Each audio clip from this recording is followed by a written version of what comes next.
Bismillahirrahmanirrahim.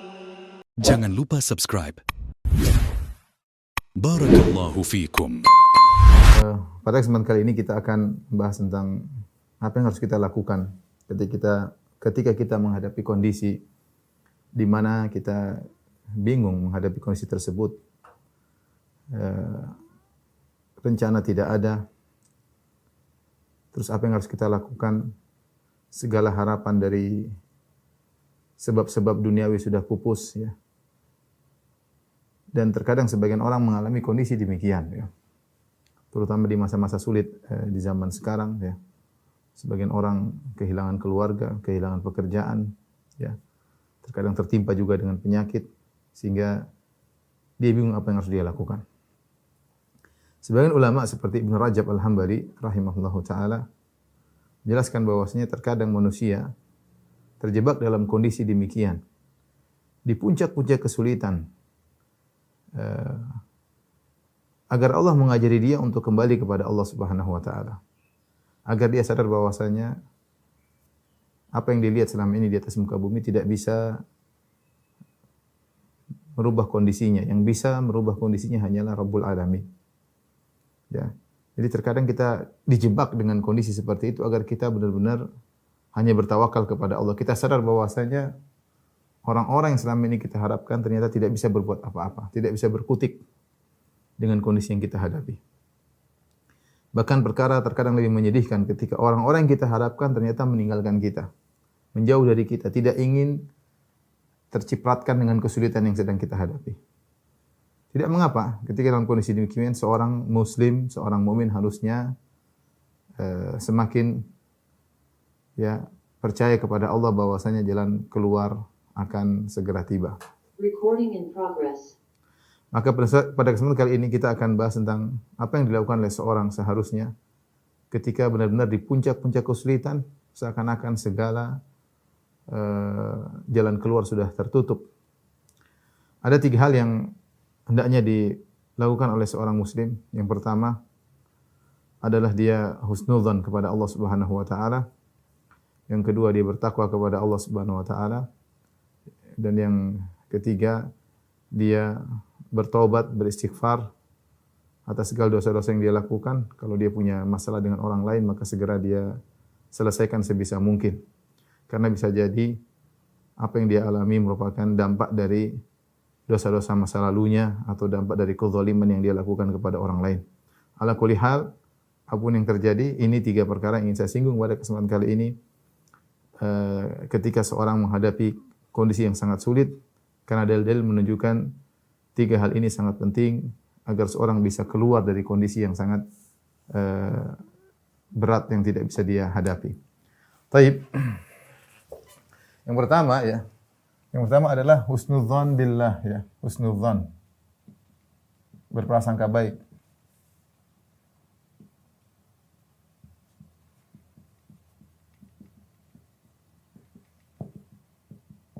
Allah Subhanahu wa taala memuji orang-orang yang berprasangka baik. Kata Allah Subhanahu wa taala, "Wa ahsinu innallaha yuhibbul muhsinin." Ya. Wa ahsinu innallaha yuhibbul muhsinin. Berbuat baiklah, sungguhnya Allah mencintai orang berbuat baik. Dalam ayat yang lain, wa ahsinu wallahu yuhibbul muhsinin. Sebagian ulama menafsirkan wa ahsinu, mereka mengatakan yaitu ahsanul dzan, ya. Di antara makna wa ahsinu artinya ihsan dzan billah, berprasangka baik. Baik kepada Allah. Ini sebagian tafsiran para salaf. Maka orang kalau berprasangka baik kepada Allah Subhanahu wa taala, maka dia akan dicintai oleh Allah dan dia akan bersama dengan Allah Subhanahu wa taala. Nah, kita tahu bahwasanya ibadah terdiri atas perkataan, perbuatan dan juga amalan batin, ya, amalan batin. Justru amalan batin ini lebih penting dalam peribadatan kepada Allah daripada amalan zahir, ya. Terkadang kita hanya fokus kepada ibadah yang zahir seperti salat, baca Quran, itu penting semuanya, salat, baca Quran, ya. Tapi kita terkadang lalai bahwasanya ada ibadah-ibadah hati yang sangat agung. Di antaranya seperti berbaik sangka kepada Allah, berprasangka baik kepada Allah adalah ibadah hati yang sangat agung. Bahkan banyak ibadah-ibadah zahir yang dibangun di atas ibadah hati. Kalau ibadah hatinya buruk, maka ibadah zahirnya juga buruk. Dan Nabi SAW telah mengatakan bahwasanya inna fil jasadi mudghah idza saluhat saluhal jasadu kulluhu wa idza fasadat fasadal jasadu kulluhu ala wahyil qalb. Sungguhnya dalam hati ada segumpal daging. Kalau dia baik maka baik pula seluruhnya. Kalau dia buruk maka buruk pula seluruhnya. Ketahui dia adalah qalbu. Maka ikhwan dan akhwat yang rahmatillah subhanahu wa taala, penting bagi kita untuk husnudzon kepada Allah ya ketika dalam kondisi sulit. Sungguhnya kita husnudzon, Rasulullah mengajar kita untuk husnudzon dalam banyak hal ya, dalam banyak hal. Di antaranya dianjurkan untuk husnudzon atau ditekankan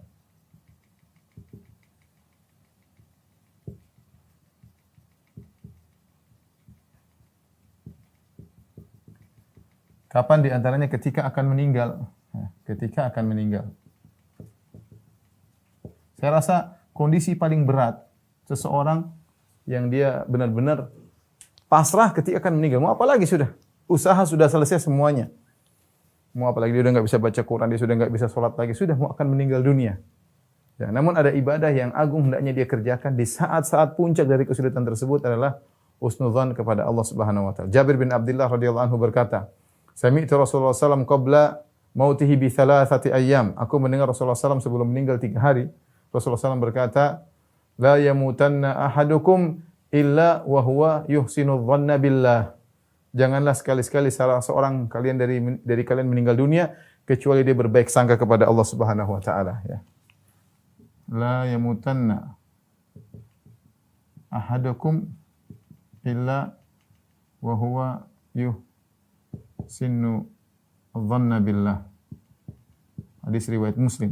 Jangan sekali-sekali meninggal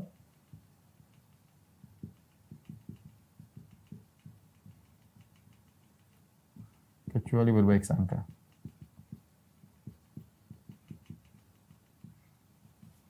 Ini kondisi saya rasa super sulit daripada kondisi yang kita hadapi sekarang. Kita bagaimanapun kondisi sulit, kita masih bisa berbuat ya, masih hidup. Tapi kalau sudah menjelang kematian, saya rasa sudah harapan semua sudah pupus. Tapi ingat, Nabi bilang jangan berburuk sangka kepada Allah Subhanahu wa taala. Kemudian tentunya di antaranya berbaik sangka kepada Allah Subhanahu wa taala ketika bertobat ya, ketika bertobat dari dosa. Ini juga butuh berbaik sangka. Makanya dalam hadis qudsi Allah mengatakan adnaba abdi dzamban. Hambaku melakukan maksiat. Ya. Faqala rabbighfirli. Kemudian dia berkata, ya Allah ampunilah aku. Kata Allah, alima abdi anna lahu rabban yaghfiru dzam wa ya'khudhu bidzam. Hambaku tahu bahwasanya dia punya Tuhan yang mengampuni dosa. Makanya dia minta ampun. Dia husnudzon kepada Allah. Dia tahu Tuhan saya ini Maha mengampuni dosa. Maka dia mengatakan, rabbighfirli, ya Allah ampunilah aku. Ghafartu lahu, kata Allah, aku ampuni dia. Aku ampuni dia. Summa makatha masyaallah, kemudian dia diam dalam berapa lama tidak bermaksiat. Summa aznaba dzamban akhar, kemudian kembali lagi melakukan maksiat.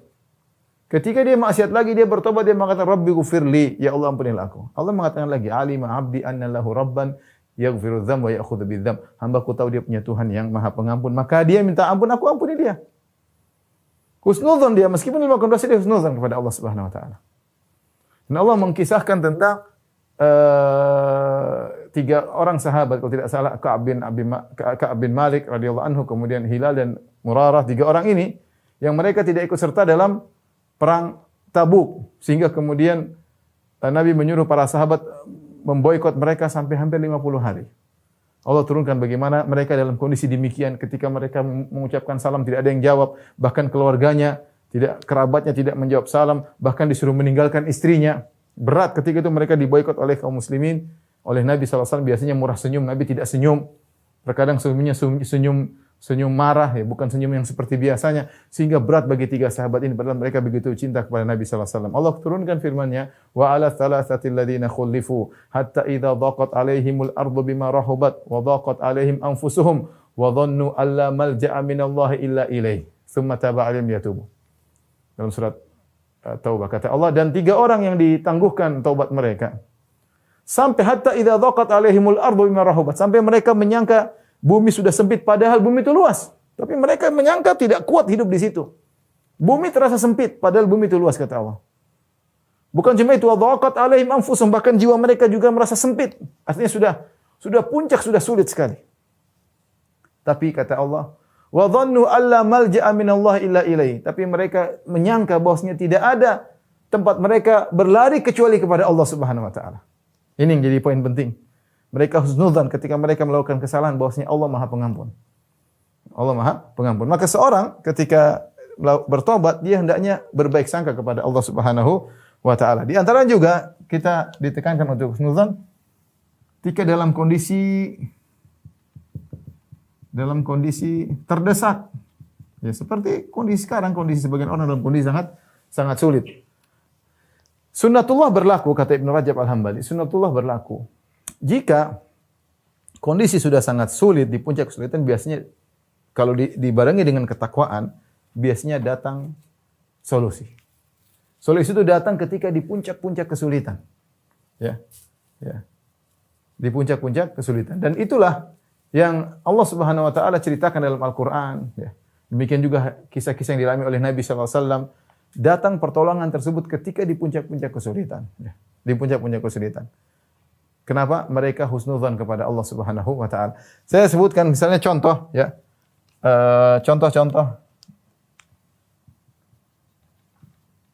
Contoh-contoh kisah akan hal ini. Seperti apa? Seperti misalnya kisah Ibrahim dan Hajar, ya. Alaihissalam dan Hajar. Ketika kisahnya ma'ruf, sudah sering sampaikan. Ketika Ibrahim kemudian mengantarkan Hajar dan putranya Ismail di tengah lembah kota Mekah yang tidak ada makanan, tidak ada tumbuhan, tidak ada air. Kemudian Ibrahim pulang.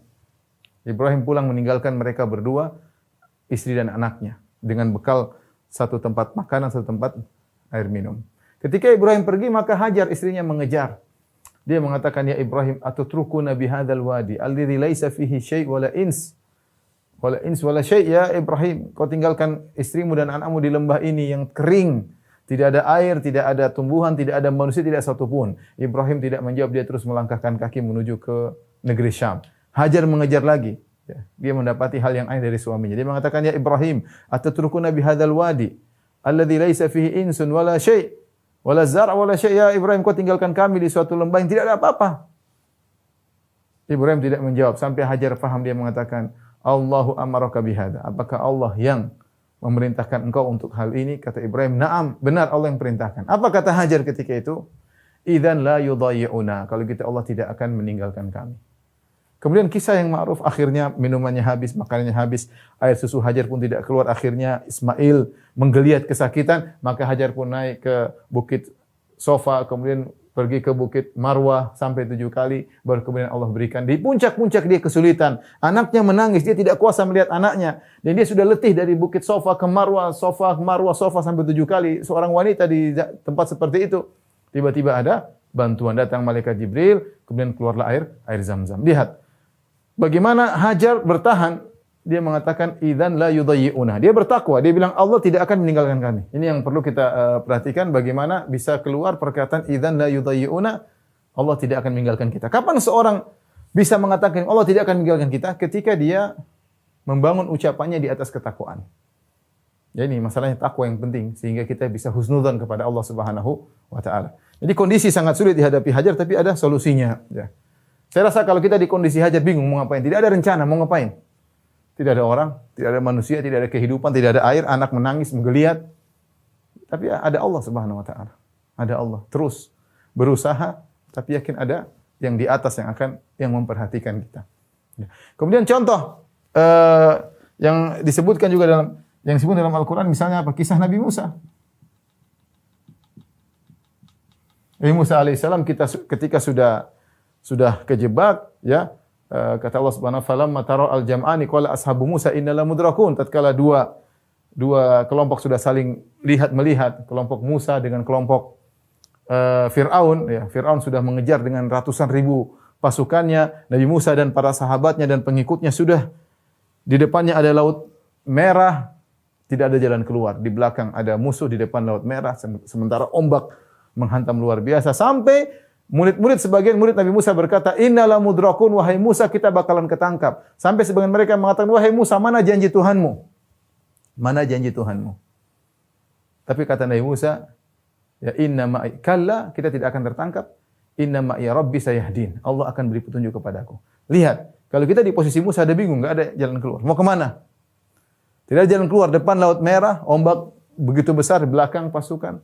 Tapi di saat-saat genting tersebut, Nabi Musa tetap husnudzan kepada Allah. Dan ketika seorang bisa mengatur hatinya, cukup dia husnudzan. Husnudzan dibangun ketakwaan, maka Allah akan berikan pertolongan. Cuma yang masalah kita tidak mau husnudzan kepada Allah. Suudzon kepada Allah Subhanahu wa taala. Suudzon kepada Allah Subhanahu wa taala.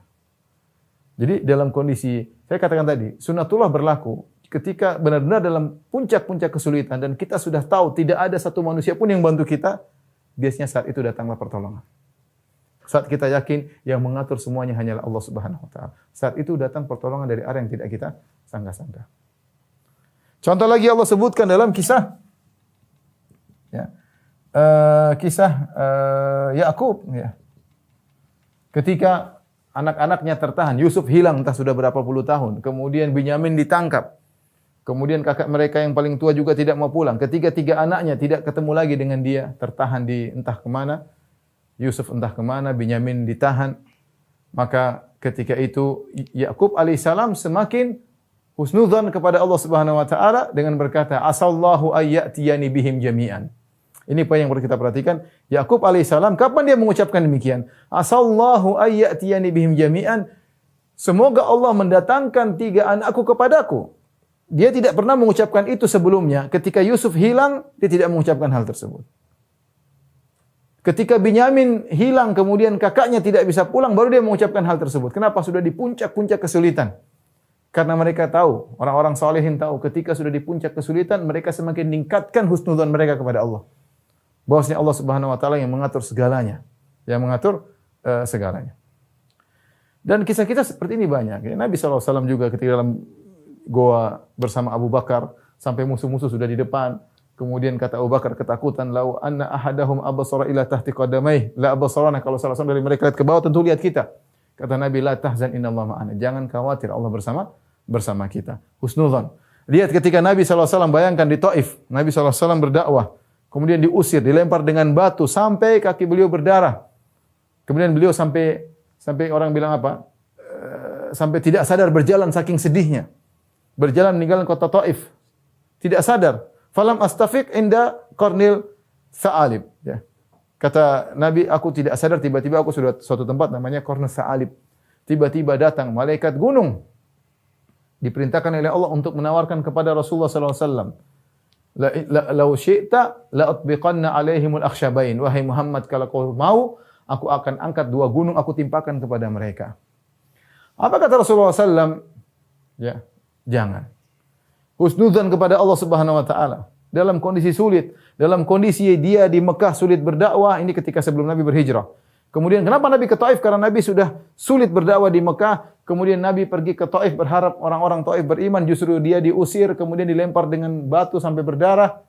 Saat itu malaikat nawarkan untuk menghancurkan mereka. Nabi husnudzan kepada Allah dengan berkata, "La bal arju an yukhrijallahu min aslabihim man ya'budullaha wa la yusyriku bihi syai'a." Aku berharap Allah mengeluarkan dari keturunan mereka orang yang beribadah kepada Allah dan tidak berbuat syirik sama sekali. Nah, ini saat-saat kita husnudzan kepada Allah ketika dalam kondisi-kondisi terdesak. Ya. Dan ini semua adalah amalan hati. Kita tidak bisa husnudzan, ya. Sulit untuk husnudzan kecuali kita yakin dengan ya tidak bisa husnudzan,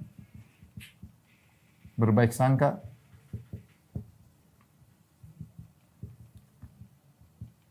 kecuali yakin luasnya rahmat Allah.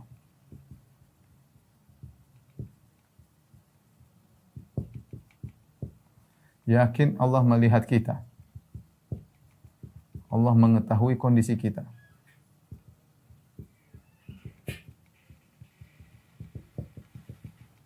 Yakin ya, sempurnanya kekuasaan Allah.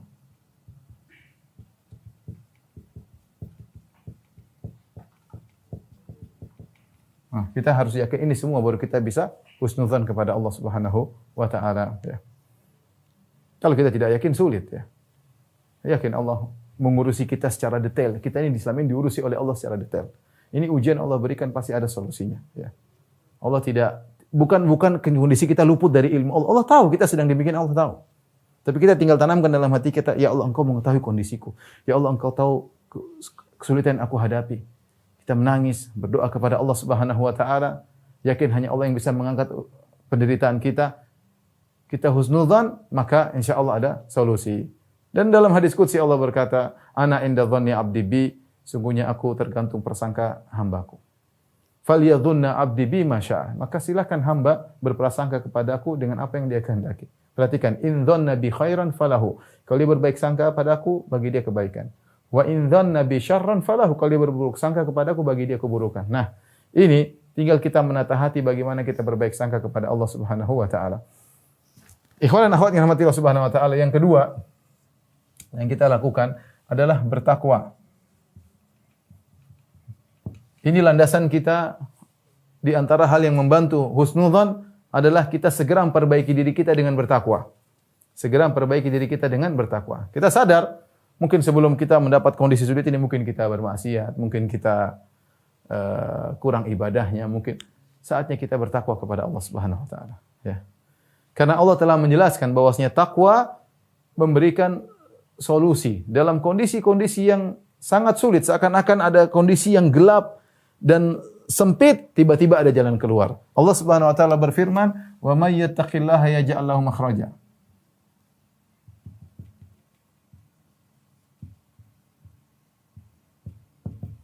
Siapa yang bertakwa, Allah berikan solusi.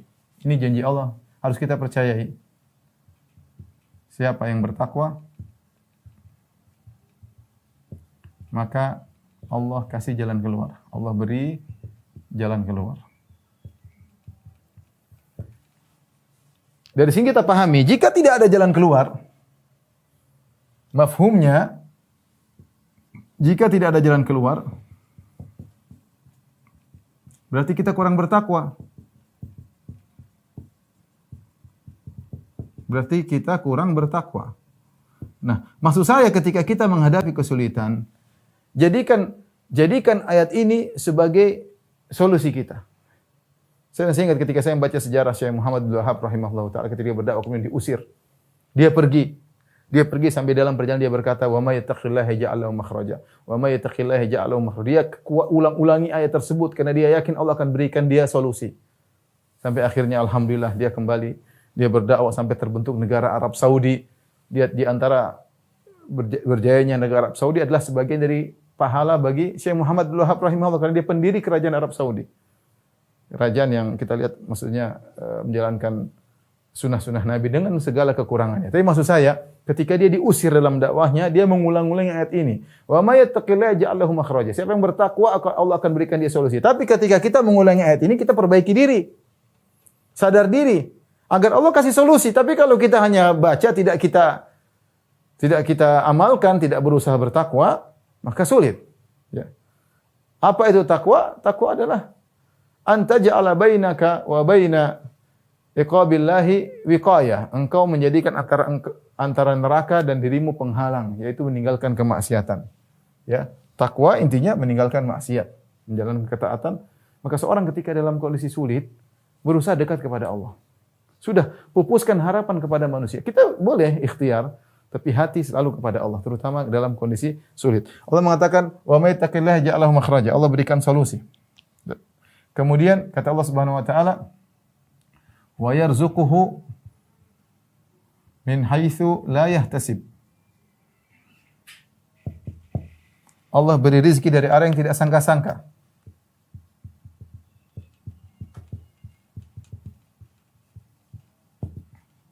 Tidak disangka-sangka.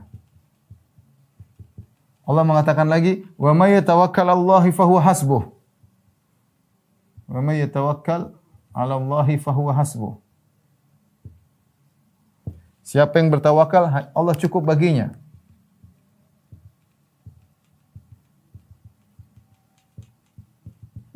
Allah cukup baginya. Kemudian juga Allah mengatakan dalam satu surat yang sama, wa may yattaqillaha yaj'al lahu min amri yusra. Wa may yattaqillah yaj'al lahu min amrihi yusra. Siapa yang bertakwa, Allah mudahkan urusannya.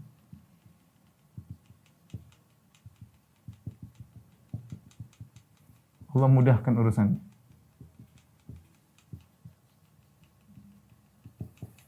Ikhwan dan akhwat yang dirahmati Allah Subhanahu wa taala. Ini semua yang saya bacakan ayat yang "Wattaqillaha ja'alahu makhraja wa yarzuqhu min haitsu la yahtasib." Siapa yang bertakwa Allah berikan solusi, siapa yang bertawakal Allah berikan rezeki dari yang tidak sangka-sangka. Siapa yang bertawakal Allah cukup baginya, siapa yang bertawakal Allah mudahkan urusannya. Wa may yattaqillaha wa yu'dhim lahu ajra, dan Allah memperbesar pahalanya. Ini semua rentetan ayat-ayat dalam surat At-Talaq. Dalam surat At-Talaq itu surat cerai. Ya. Jadi ini ayat-ayat turun ketika Allah berikan sampel contoh tentang kondisi yang sangat sulit dihadapi oleh seorang. Di antara kondisi yang sangat sulit dihadapi oleh seorang adalah dalam kehidupan rumah tangganya ketika dia cerai dengan pasangannya. Ini berat. Berat bagi sang lelaki, berat bagi wanita. Ya. Sangat berat. Apalagi kalau mereka sudah memiliki anak-anak. Apalagi kalau mereka sudah menjalin pernikahan dalam waktu yang lama. Ya. Belum berkaitan dengan kerabat mertua, dengan tetangga-tetangga, dengan kerabat. Artinya sesuatu yang sangat sulit. Di antara masalah yang sangat berat dalam kehidupan seorang ketika harus bercerai. Tapi dia harus hadapi. Karena syariat membolehkan cerai kalau memang ada maslahat. Nah, Allah mengajarkan kepada kita ketika dalam perceraian yang itu kondisi yang sangat sulit, baik laki-laki maupun wanita, bertakwa kepada Allah. Bertakwa. Bertakwa ketika menghadapi masalah tersebut. Makanya kalau kita baca surat At-Talaq tersebut, Allah sebutkan kalau mau cerai ada aturannya, jangan usir istrimu tetap di rumahmu, di masa iddah ditunggu, ada aturannya. Namun kenapa banyak orang ketika mengalami perceraian tidak mendapat solusi? Kondisi semakin terpuruk, anak-anak tidak diperhatikan, ribut melulu sama bekas istrinya, ribut melulu sama bekas suaminya. Tidak selesai-selesai permasalahan, terkadang dendam-dendaman di antara mereka karena mereka tidak bertakwa ketika menjalani perceraian. Artinya mereka tidak bertakwa ketika menghadapi permasalahan yang mereka hadapi. Kita bilang sekarang ada masalah misalnya. Sebagian orang tidak bertakwa, ada masalah ekonomi mereka lagi jatuh. Kemana? Ke dukun misalnya. Atau lari dengan maksiat, menghibur diri dengan nonton yang tidak-tidak. Atau nenggak khamar. Ya. Ada masalah, mereka tidak hadapi dengan ketakwaan. Harusnya kalau ada masalah, apa? Sudah. Bangun malam, hamparkan sajadah, sujud. Selesai, mau diapain? Terus mau kemana lagi? Ya. Mau kemana lagi? Mau telepon misalnya panglima, mau telepon raja, mereka juga sekarang menghadapi permasalahan. Kalaupun diangkat, mereka juga sedang banyak masalah sekarang, sedang banyak urusan. Hati masih berharap kepada manusia sulit. Anda bertakwa kepada Allah, serahkan hati kepada Allah Subhanahu wa taala. Minta, nanti Allah akan beri solusi dari arah yang tidak Anda sangka-sangka. Dan itu pengalaman banyak orang. Ya, pengalaman banyak orang. Yang jadi masalah ketika kita menghadapi permasalahan, kita tidak menghadapinya dengan ketakwaan. Ya. Harusnya kalau kita ada masalah, sederhana baca Quran. Ya. Kemudian sholat malam, berzikir kepada Allah Subhanahu wa taala, ada sisa sedekah, ya, seperti itu. Ya. Saya sering sampaikan, saya pernah ketemu dengan seorang, dia sampai operasi berulang-ulang sampai uangnya habis. Selagi pengajian waktu itu, dia kemudian bilang, Ustaz, saya pernah mengalami seperti itu. Saya sampai divonis mati 3 bulan oleh para dokter. Ya. Duit saya sudah mau habis, mereka sudah operasi berulang-ulang, akhirnya mereka kamu nggak bisa lagi 3 bulan lagi, menurut perhitungan medis. Akhirnya saya ketemu dengan seorang kerabat, seorang wanita, dia berkata, sudahlah, sekarang serahkan kepada Allah Subhanahu wa taala. Sisa waktumu gunakan untuk puasa, sholat malam, untuk sedekah. Dan saya lakukan, Ustaz. Dia bilang, saya lakukan, saya puasa ketika itu. Kemudian saya sholat malam, ada sebagian saya sedekahkan. Saya sembuh akhirnya, sembuh tanpa operasi. Kapan kesembuhan itu Allah turunkan kepada dia? Tatkala dia benar-benar tahu Bosnya yang menentukan segalanya hanyalah Allah Subhanahu wa taala. Tidak ada dalam hatinya pun ketergantungan kepada manusia sedikit pun. Itu ibadah yang sangat mulia ya. Jadi ikhwan akhwat yang rahmati Allah Subhanahu wa taala, kita semua ada masalah, terkadang masalah sangat berat. Kita bingung ini solusinya bagaimana. Susah, mau telepon siapa? Apalagi enggak punya nomor telepon kawan-kawan sudah. Ditelepon kawan-kawan matiin. Telepon kawan-kawan malah pura-pura tidak tahu ya. Mereka ingin berlari dari masalah kita, tidak ingin kecipratan. Mereka juga sulit. Mereka juga menghadapi krisis seperti kita misalnya. Ya. Kita tidak ingin dapat masalah seperti ini, tapi terkadang lewat dalam kehidupan kita. Maka jangan lupa husnudzan, bertakwa kepada Allah Subhanahu wa taala. Ya. Yang ketiga, ini penting juga, istighfar banyak-banyak. Ya. Dan minta maaf kalau ada kezaliman kepada orang yang kita zalimi. Mungkin kita punya masalah sama siapa, kita nggak tahu. Kita bikin masalah sama orang, kelihatannya sepele. Tapi orang tersebut angkat tangan, ya Allah, berilah kesulitan hidup bagi dia. Mungkin kita nggak tahu ya. Tapi intinya kita istighfar. Karena semua yang kita hadapi adalah dari dosa-dosa kita. Wa ma asabaka min sayyi'atin famin nafsik. Apapun musibah yang menimpamu, maka adalah dari dirimu sendiri. Adalah dari dirimu sendiri ya. Bukan dari orang lain ya. Ma asabakum min musibatin fabima kasabat aydikum wa ya'fu an katsir. Apapun yang menimpa kalian maka akibat dari perbuatan kalian. Dan Allah maafkan banyak. Artinya, kalau Allah mau beri hukuman kepada setiap kesalahan kita, maka kita akan binasa. Tapi Allah beri hukuman-hukuman, ya, teguran-teguran, dikasih problem yang berat, ya, agar kita banyak-banyak istighfar. Banyak-banyak istighfar. Dalam suatu riwayat disebutkan, man lazamal istighfar, barang siapa yang selalu melazimi istighfar, maka Allah menjadikan min dhiqin makhraja. Dari kondisi yang sulit Allah berikan apa? Solusi. Allah akan menggantikan min hammin faraja. Kesedihan Allah akan ganti dengan solusi ya. Ya. Ini meskipun riwayatnya lemah tapi maknanya benar. Bahwasanya istighfar akan menghilangkan segala kesulitan. Ya. Saya pernah baca di sebuah artikel ada seorang wanita, dia bilang dia ribut sama suaminya. Berat bagi dia masalah, suaminya pergi dari rumah. Apa yang dilakukan? Dia cuma duduk, dia istighfar. Astagfirullah, astagfirullah, astagfirullah. Sampai suaminya kembali lagi. Ya. Sampai suaminya kembali. Yakinlah bahwasanya apa yang kita hadapi ini dari dosa-dosa kita. Maka perbanyak istighfar. Kemudian jangan lupa cek benar-benar, minta maaf kepada orang yang kita zalimi. Coba kita cross check. Bisa jadi yang kita zalimi orang jauh, bisa jadi orang dekat.